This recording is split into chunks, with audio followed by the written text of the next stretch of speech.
Realisation వచ్చిందనో ఇన్నాళ్లకు మేల్కొందో ఏదైనా అనండి, మొత్తానికి ఏపీ బీజేపీలో ఓ మార్పు అయితే కనిపించబోతోంది. బాగా అబ్జర్వ్ చేస్తే వై నాట్ ఏపీ అనే కాన్సెప్ట్ కనిపిస్తోంది. ఎంతసేపు ఎవరో ఒకరు వెంట వెళ్లాల్సిందేనా, పొత్తు పెట్టుకోవాల్సిందేనా, ఈ ప్రశ్న పుట్టుకొచ్చింది ఆ పార్టీలో. అందుకే ఏపీలో బీజేపీ నేతలకు కొత్త టాస్క్ ఇచ్చింది హైకమాండ్. బాగుంది, కానీ మరి పొత్తుల సంగతి ఏం చేసినట్టు? అధిష్టానం ఆలోచన ఏంటి?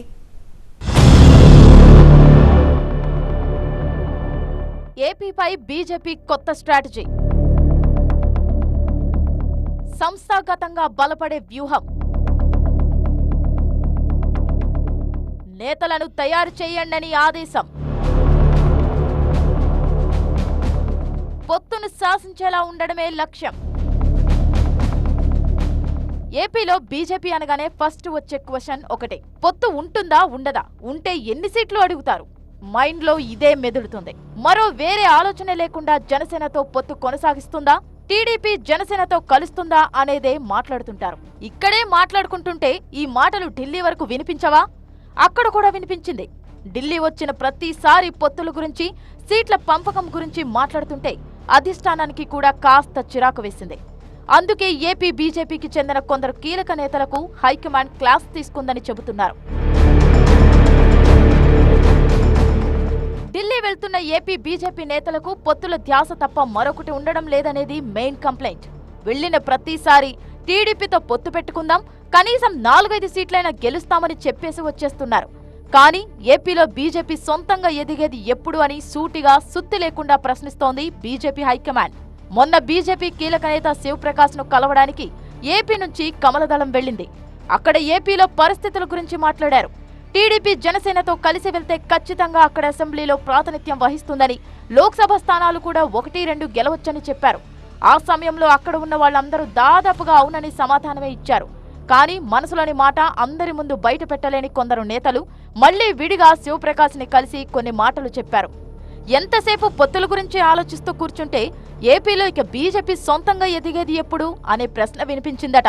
తెలంగాణలో ఒంటరిగానే పోరాడిన విషయాన్ని ఇక్కడ గుర్తు చేస్తున్నారు. ఎన్నికలప్పుడు జనసేనతో పొత్తు పెట్టుకున్నారు గాని అసలు తెలంగాణలో ప్రజా సమస్యలపై పోరాటాలు, ఉద్యమాలు చేసింది బీజేపీనే తప్ప పొత్తుతో కాదని గుర్తు చేశారు. ఒకానొక దశలో అధికార పార్టీకి ప్రత్యామ్నాయం దాకా పార్టీ ఎదిగిందని గుర్తు చేస్తున్నారు. ఇప్పుడు తెలంగాణలో లోక్సభ ఎన్నికలు, కాంగ్రెస్ బీజేపీ మధ్య గట్టి పోటీ జరగబోతోందని కూడా చెబుతున్నారు. ఏపీలో ఇలాంటి పరిస్థితి లేకుండా పోయిందనేది పొత్తును వ్యతిరేకించే ఓ వర్గం శివప్రకాష్ కి చెప్పుకొచ్చింది. నిజానికి ఈ వర్షంలో నిజం ఉంది కూడా. ఎంతసేపు ఒకరితో పొత్తుతో వెళ్లడమో, ఒకరికి సహకరిస్తూ వెళ్లడమో చేస్తూ ఉంటే ఇక ఎదిగే అవకాశం ఎప్పుడొస్తుందన్నది కొందరి ప్రశ్న. ఏపీ బీజేపీలో ఈ పరిస్థితికి టీడీపీ నుంచి వచ్చిన కొందరు నేతలు కూడా ఒకంత కారణమనే వాదన కూడా అక్కడ వినిపించింది. పొత్తు పెట్టుకుంటే తమకే టికెట్లు వస్తాయని, తమకు పదవులు వస్తాయని ఆశించిన కొందరు ఇలా అధిష్టానాన్ని తప్పుదారి పట్టిస్తున్నారని డైరెక్ట్ గా చెప్పారు. దీంతో బీజేపీ హైకమాండ్ కూడా అలర్ట్ అయింది. సొంతంగా ఎదిగేందుకు ఎందుకు ప్రయత్నించకూడదని ఏపీ బీజేపీ నేతలను పిలిచి ప్రశ్నించింది. అసలు బూత్ కమిటీలు, విలేజ్ కమిటీల ఏర్పాటు ఎంతవరకు వచ్చిందని కూడా గట్టిగానే నిలదీసింది. ముందుగా ఏపీలో లీడర్షిప్ ను తయారు చేయాలని అధిష్టానం చాలా స్పష్టంగా చెప్పింది. ప్రతి నియోజకవర్గానికి లీడర్లు, బలమైన అభ్యర్థులు ఉండేలా పార్టీని పటిష్టం చెయ్యాలని ఆదేశించింది. ఏదైనా పార్టీతో పొత్తు పెట్టుకోవాలన్నా ముందుగా మన బలం ఏంటో చూపించాలి కదా అనే కీలక ప్రశ్న వేసింది. పొత్తుల సంగతి తర్వాత ముందుగా పార్టీని సంస్థాగతంగా బలపరచాలని ఆదేశాలు ఇచ్చింది బీజేపీ హైకమాండ్. గతంలో టీడీపీతో పొత్తు పెట్టుకున్నప్పుడు బీజేపీలో అభ్యర్థులు లేకపోవడంతో టీడీపీ నుంచే కొందరిని బీజేపీలోకి తీసుకువచ్చి వారికి కండువా కప్పి టికెట్ ఇవ్వాల్సిన పరిస్థితి వచ్చిందని గుర్తు చేసుకున్నారు. భవిష్యత్తులోనైనా సరే ఏ పార్టీతోనైనా పొత్తు పెట్టుకోవాలంటే ముందుగా బీజేపీ అభ్యర్థుల బలమేంటో చూపించాల్సి ఉంటుందని, ఆ దిశగా పార్టీని స్ట్రెంథెన్ చేయాలని చెప్పింది. ఓవరాల్ గా చెప్పింది ఒక్కటే, పొత్తుల కోసం టీడీపీ జనసేన ఇచ్చే 1-2 సీట్లు, పదవుల కోసం తాపత్రయపడద్దు. ఆశించడం కాకుండా కమాండ్ చేసే స్థాయికి పార్టీని తీసుకురావాలని సూచించింది. ఏపీ బీజేపీకి ఇప్పుడు కొత్త టాస్క్ ఇచ్చింది హైకమాండ్. ముందుగా 175 నియోజకవర్గాల్లో అభ్యర్థులను తయారు చేయడం, 25 పార్లమెంటు స్థానాల్లో అభ్యర్థులను నిలబెట్టేలా పార్టీని బలోపేతం చేయడం, ఈ దిశగా ఏపీ బీజేపీ నేతలు పనిచేయాలని డైరెక్ట్ గా చెప్పేసింది. ఇప్పటికే ఏపీ బీజేపీ ఈ పని ప్రారంభించింది కూడా. వచ్చే ఎన్నికల్లో పోటీ చేయడానికి దరఖాస్తులు స్వీకరించాలని నిర్ణయించింది. ప్రతి జిల్లాకు 3 సభ్యుల కమిటీని కూడా నియమించింది. అంటే ఏపీలో పొత్తు పెట్టుకోదా, సొంతంగానే ఎన్నికల బరిలో ఉంటుందా? నిజానికి పొత్తులకు, ఏపీలో బీజేపీ నేతలకు ఇచ్చిన ఆదేశాలకు సంబంధమే లేదంటున్నారు.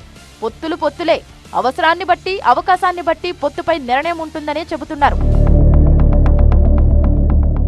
ఇప్పటికీ పొత్తులపై బీజేపీ అధిష్టానం ఏ నిర్ణయమూ తీసుకోలేదు. అందులో అదే అస్పష్టత కొనసాగుతోంది. ఎన్నికలకు 1-2 నెలల ముందు మాత్రమే పొత్తుపై నిర్ణయం ఉంటుంది. ఇప్పటికిప్పుడు పొత్తులు ఉంటాయనో ఉండవనో చెప్పడం లేదు. కాకపోతే ఏపీలో బీజేపీని సంస్థాగతంగా బలోపేతం చేసి తమకు కూడా బలమైన అభ్యర్థులు ఉన్నారని చెప్పుకోగలిగిన స్థాయికి పార్టీని తీసుకురండని మాత్రమే ఆదేశించింది. భవిష్యత్తులో ఒంటరిగా వెళ్లాల్సి వచ్చినా అన్ని స్థానాల్లో అభ్యర్థులను నిలబెట్టే స్థాయిలో పార్టీని నిలపాలనే చెప్పింది. సో ఏపీ బీజేపీకి ఇది సరికొత్త టాస్క్ అనే చెప్పాలి. ప్రతిసారి ఏదో ఒక పార్టీకి మద్దతు ఇవ్వడమో, వారిచ్చే 4-5 సీట్లకి సంతృప్తి చెందడమో ఇలాంటి పరిస్థితి ఉండొద్దంటున్నారు. ఒక్క ముక్కలో చెప్పాలంటే ఎవరికీ తోక పార్టీగా ఉండకూడదనేది బీజేపీ మెయిన్ అజెండా. ఇందుకోసం ఏపీ బీజేపీ ఎలాంటి స్ట్రాటజీలతో వెళ్తుందో చూడాలి.